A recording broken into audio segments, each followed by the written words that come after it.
na consciência como sociedade e entender como a gente está olhando e valorizando a educação, porque isso infelizmente é reflexo da forma com que a gente escolhe nossos governantes e coisas nesse sentido.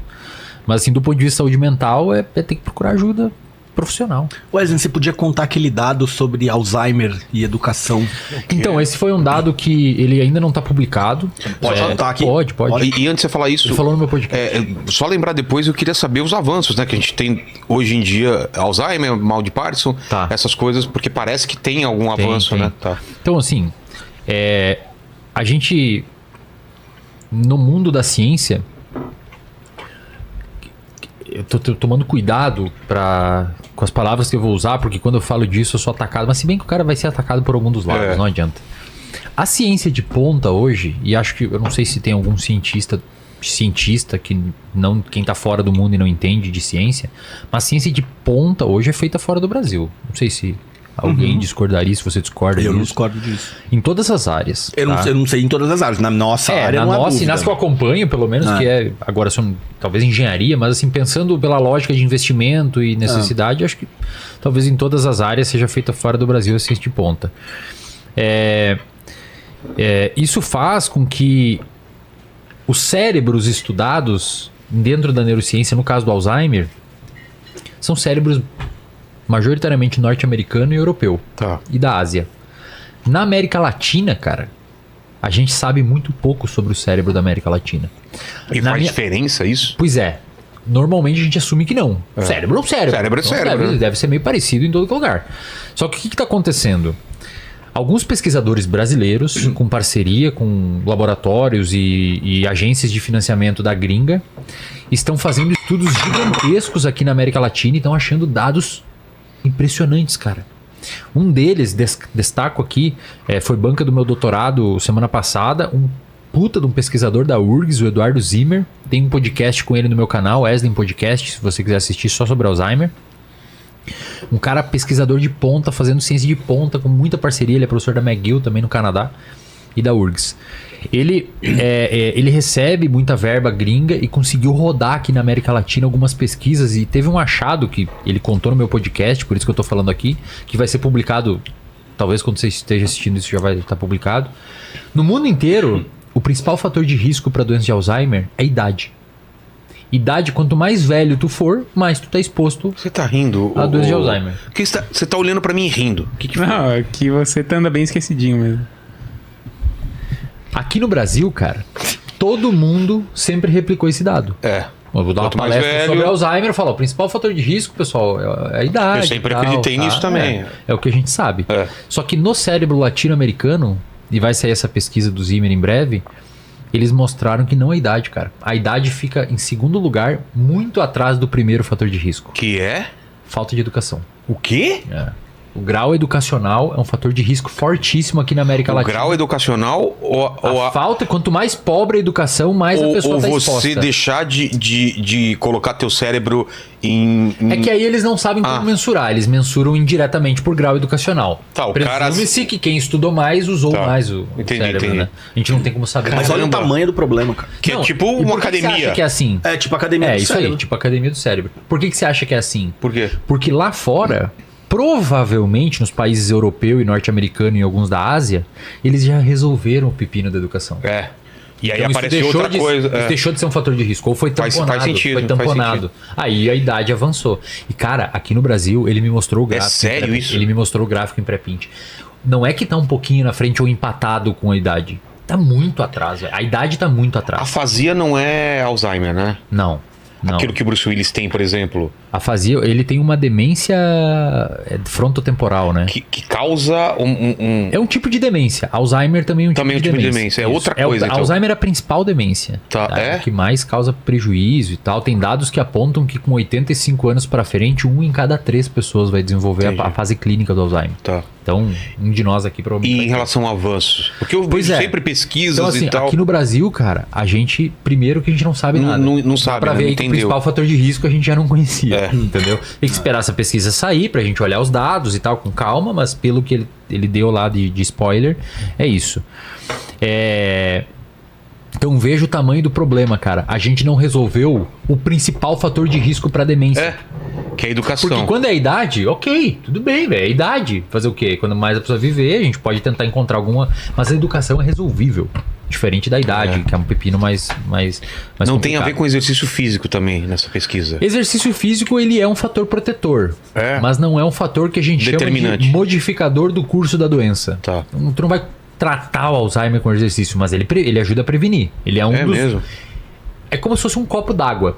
Embaixo você tem um furo vazando água e em cima você tem uma torneira ligada. Tá. A torneira ligada são fatores de risco, tá?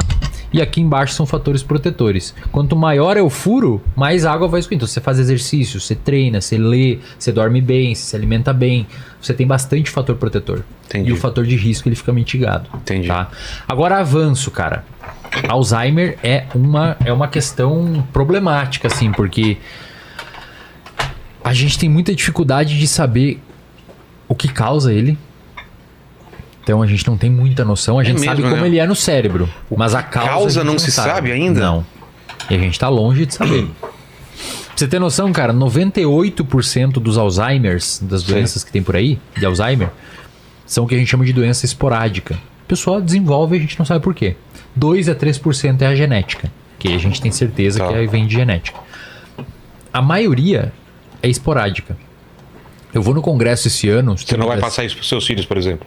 Quem tem esporádica, não. Não? Não, quem tem esporádica, não. Cara. Quem desenvolve... Agora, se você tem genética, é 50% de chance do seu filho ter. E pra saber se eu tenho genética, é ver na minha família se alguém tem... Pra ver. Isso é em teste isso também? faz teste, tranquilo. Então, assim, a gente não sabe a esporádica bulhufas, cara. Tem vários candidatos, desde exposição a agrotóxico, hipótese de o Alzheimer ser parecido com uma diabetes tipo 3. Nossa! Porque o cérebro tem uma resistência à insulina. O cérebro do Alzheimer tem uma resistência à insulina como o diabético tipo 2 e 1 tem. Sei. Então, mas isso são tudo hipóteses. O que provavelmente acontece é uma união de tudo. Agora, avanços de tratamento, velho. É complicado isso daí, cara. Tem que ter aí o nosso... Por quê, um áudiozinho, né? Por quê? Tinha que ter isso daí, tem que ter. Só isso é muito bom. É complicado isso aí. Botar aqui o botão, ó. Ah, é? Responde assim, ó. Ô, Léo, dá pra deixar uns botões aqui pra eu acionar essas paradas? Dá. Ô, Isso aí, cara, Quando ia você, ser quando você demais. instalar, já faz o do choque elétrico lá. Muito bom, muito bom. Então, por quê? Porque a fase clínica da doença, e é onde todas as drogas foram testadas até então, a gente tem muito pouco medicamento para Alzheimer. Por que você acha que a gente tem pouco? Porque o cérebro é um órgão difícil de acessar, cara. A droga acessar? A droga acessar. Porque tem muita bloqueios. proteção, Muita bloqueio. tanto E que é bom que tenha. É claro, é bom que tenha. Até a ayahuasca, quando for me explicar como ela funciona, ela engana o cérebro, né? Não sei como é que é a de ação dela. Precisava depois pegar a explicação, mas o cara me explicou lá, a grosso modo, são duas substâncias que combinada, uma diz pro cérebro uma coisa pra outra passar e acessar onde tem que acessar. Olha só, porque senão não acessaria, Pode ser, entendeu? O pode cérebro ser. teria uma proteção. Cara, o cérebro ele tem uma barreira chamada barreira hematoencefálica. Vê se você acha uma explicação meio básica aí pra ler pra chat gente. GPT, às vezes ele dá. né? Cara, o cérebro tem uma barreira chamada barreira hematoencefálica. Ela é muito difícil de atravessar. Eu já estudei microscopicamente legal isso, né, ela. cara? E ela é muito bizarro, cara. É um monte de pé. É uma barreira física. Física? Não passa. São 3 barreiras. Não passa, cara. É bizarro. E isso é bom, porque toxina não entra, bactéria não entra. Que ótimo. Os que primatas têm isso também? Sim, os mamíferos em geral. Mamíferos em geral? Sim. Isso foi muito importante para nossa sobrevivência, então é bem disseminado no reino animal. Só que isso é ruim quando a gente vai querer fazer um medicamento para atuar no cérebro. E nada passa, cara. Aí se passa, não pode ser tóxico. Então, nos últimos... eu tenho um artigo publicado em português sobre as falhas da busca de fármacos para doença de Alzheimer. Assim, 99% dos candidatos a ser um medicamento para doença de Alzheimer, quando começa o laboratório, temos aqui uma droga validada, passou pela prova de conceito, vamos testar num camundongo, num rato, num ser humano, fase 1, fase 2, fase 3. 95%, 99%, e tem o dado lá no artigo, 99% dos medicamentos, quando chega em humano, falha. A Pfizer, que antes era conhecida, né? Antes não era conhecida, na pandemia virou conhecida, a Pfizer, a vacina. É uma indústria farmacêutica que em 2017 ou 2018 fechou o departamento de neurociência em estudo de Alzheimer. E por quê? Na época, porque é muito investimento para pouco retorno. Ah, cara. Não passa, eles testam vários componentes, nada passa a barreira, ou é tóxico ou não funciona. Putz. Então, qual que é o problema? Esses fármacos estavam sendo testados quando o paciente desenvolvia a fase clínica da doença. Ou seja, esquecimento, já tinha os problemas. Hoje, cara, graças aos avanços da ciência, a gente tem como detectar que o paciente tem a doença de Alzheimer. Isso não é feito comercialmente, tá? Mas a gente tem como detectar que a pessoa tem doença de Alzheimer ou é um forte candidato a ter doença de Alzheimer até 20 anos antes dela desenvolver a fase clínica. Porque Pelo a gente DNA? consegue pegar biomarcadores, marcador de sangue, marcador de ressonância. Agora a França lançou o aparelho de ressonância magnética funcional mais poderoso do planeta, que faz uma imagem de 11,7 teslas. Nossa. Que, pra vocês terem noção, acho que aqui em São Paulo o mais forte talvez tenha no máximo 5 teslas. Então é uma imagem muito precisa. Graças a esses avanços, a gente está conseguindo pegar o paciente antes dele desenvolver a doença. E esses fármacos que reprovaram em todos os testes até então, testado em quem já tinha a doença instaurada de forma mais grave, vão ter que ser retestado agora, que a gente consegue diagnosticar mais cedo, para ver se intervindo mais cedo esses fármacos funcionam. Então veja como a ciência é um empreendimento coletivo. Um cara descobriu o fármaco, o outro fez um aparelho de ressonância magnética que trabalha lá na física, o outro fez não sei o que, um exame de sangue que trabalha com biomol ou biotecnologia, sei lá, coisas assim. E todo mundo junta esse conhecimento.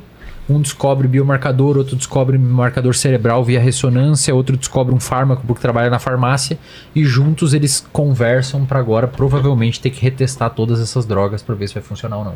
Fantástico. Na questão mal de Parkinson também, a gente tem... Cara, o Parkinson, eu não acompanho tanto a literatura, mas cerebral também? É, sim. O meu avô científico, que é o professor Rui, é um dos maiores especialistas, ele foi orientador do meu orientador. Pô, preciso ver, porque meu pai tá com mal. Cara, ele é um dos maiores, aliás, ele super toparia vir aqui. Ele é um dos maiores cientistas. Pô, dá pra fazer um programa só sobre Cara, mal de Parkinson. ele é Vamos fazer. Ele é um dos maiores cientistas do Brasil na área e do mundo. Ele foi eleito